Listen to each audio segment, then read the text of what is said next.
This might be a no-brainer to some, but people who don't consider themselves as physically inclined individuals might have missed this fact.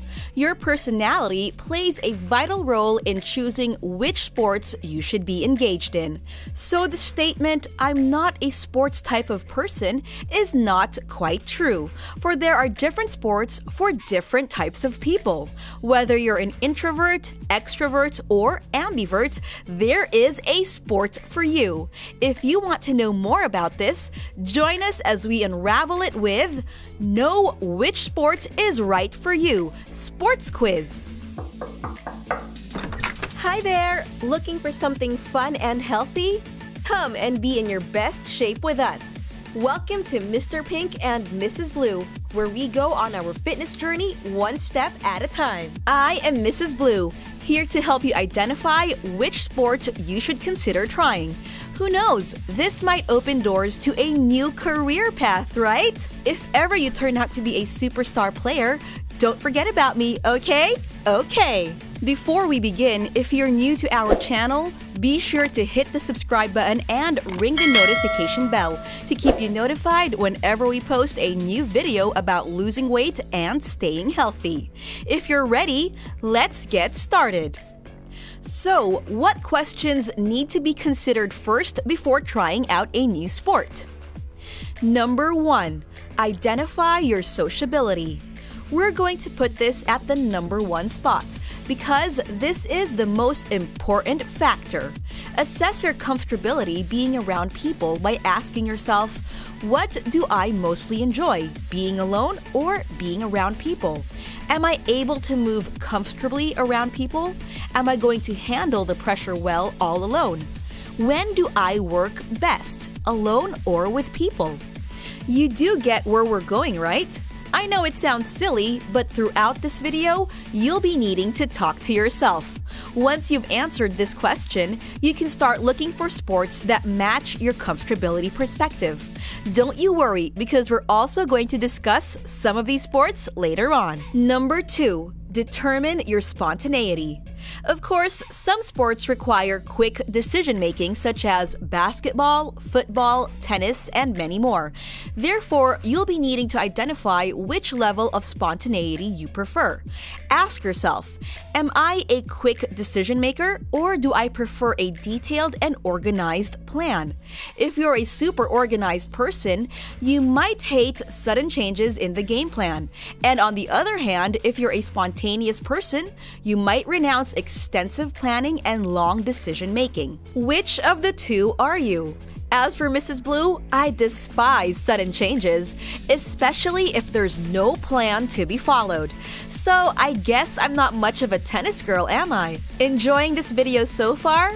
Go ahead and give this video a like and share it with your loved ones who show interests in sports. Let's share the knowledge and fun. Number 3. Self-discipline and commitment. Do you enjoy regular training exercises or do you want to handle your own time? This is one of the questions you may ask yourself to identify your reaction towards continuous, uniform routines. Some people don't like to follow strict rules implemented by coaches and trainers. They're kind of like a free spirit or a bird of some sort. And I get where they're coming from. It's sometimes suffocating to follow rules that you don't understand and want to follow. But some people do like that style.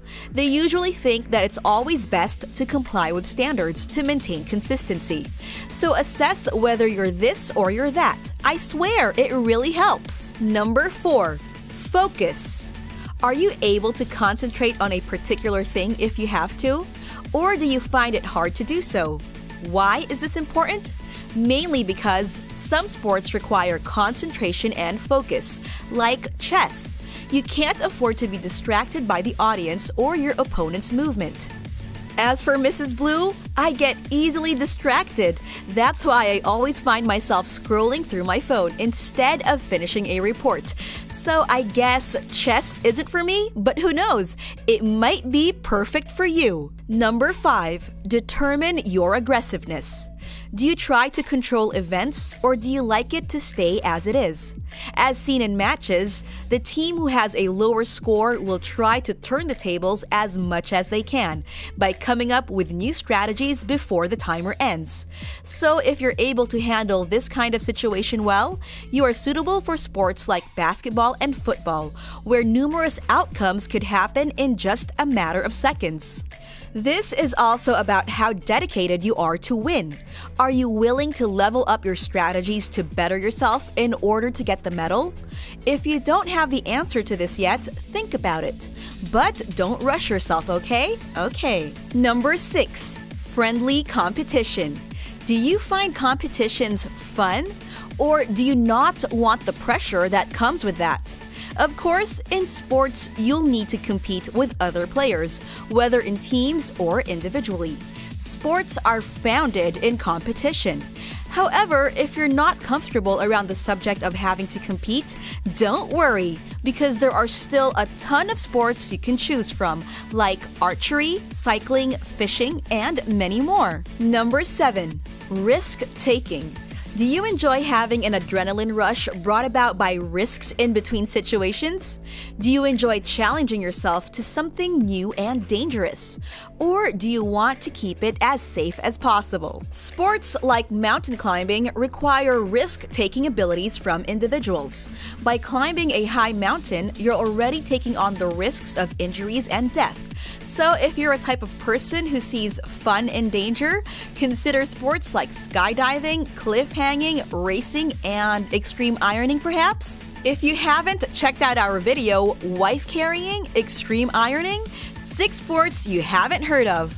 Go check it out to know more about extreme ironing and other unique and out-of-this-world sports. As promised, here is the list of sports that you may consider trying. Swimming, which works for all ages and sizes and suitable for people with strong personalities but don't want to engage in groups. Tennis, great for players who have an hourglass figure, meaning their upper and lower body are of the same size, which will give them enough strength to play.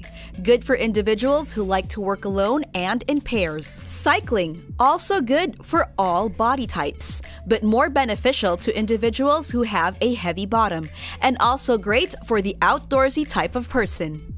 Basketball, for all shapes and sizes, but works best for aggressive players who aren't afraid of body contact and physical confrontations. Based on today's episode, have you decided which sport to try? If so, let us know in the comments below. It's time to match up your chosen sports with a well-planned diet suitable for players. Check out our video, What Kind of Nutrients Your Body Needs Before and After Sports. Feel free to visit and follow our Facebook page and Instagram account, Mr. Pink and Mrs. Blue, where we share motivational quotes to help people go through their fitness journey with a positive mindset. That is all for today. Again, I am Mrs. Blue. Don't forget, walk on your fitness journey one step at a time. Mr. Pink and Mrs. Blue, your health gurus, will see you in the next one. Bye!